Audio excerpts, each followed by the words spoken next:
Okay, we got a pretty damn real car here. I've never seen this one here too. See, it's kind of cool when you come down here. There's not too many cars today because it's raining and also summer because snowbirds aren't here. But never saw this car here. This is a British 1966 Riley model Kestrel, and you can see the British flags on there, New Zealand and the Empire.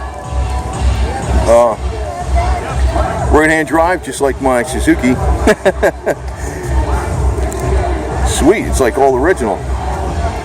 Very practical too. You can fit a lot of people in here. Looks like a 4 or 5 passengers. The rear seat is pretty much to the back. You got in other words, you got good leg room in this thing. See that? Good leg room. Looks like the speedometer goes up to I can't see. 70 miles an hour, 80 miles an hour or something. Yeah. Oh, wait a minute. That's the tachometer. Excuse me. Excuse me. Looking through the window. 100 miles an hour. So, 7,000 RPM tach. Celebrating 50 years of BMC. So, sweet ride. A Riley, British Riley.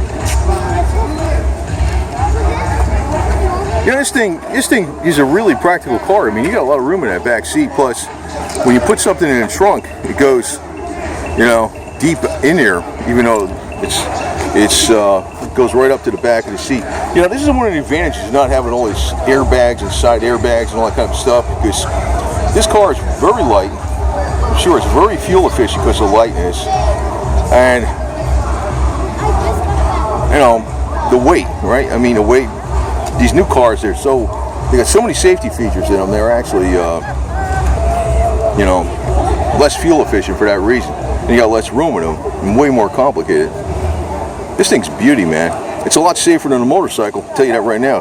Got a little more metal around you. Plus, you're protected from the elements.